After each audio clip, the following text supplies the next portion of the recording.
Hello everyone. In the previous lecture, we have seen that how we can tell Nmap to scan ports based on their names.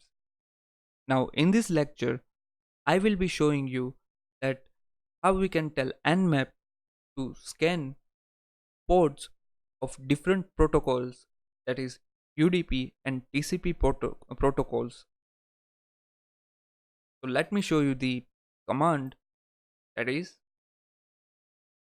open your terminal and type nmap space minus sign small s capital U. Now this stands for UDP scan. Okay, giving a space minus sign small s and capital F. Now this is the command which can be used for TCP scan, which is pin scan. You can also use different TCP scan commands here. Okay, that is SS, ST. So I'm using here pin scan. Okay, giving a space minus sign small p space.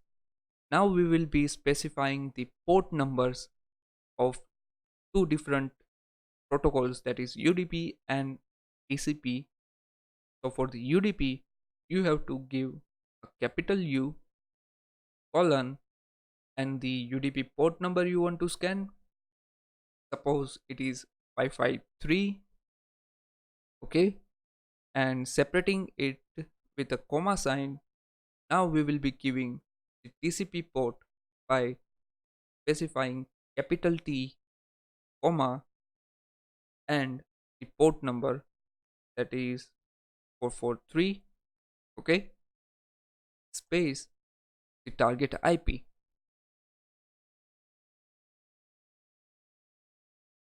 So let me explain it again, that command the nmap, then a command for the UDP port scan, then space and the command for the TCP port scan, specifying the ports we are using the port command. Okay, that is small p, and the target IP. So let me hit the enter, and as you can see, the nmap scan result for TCP and UDP are here.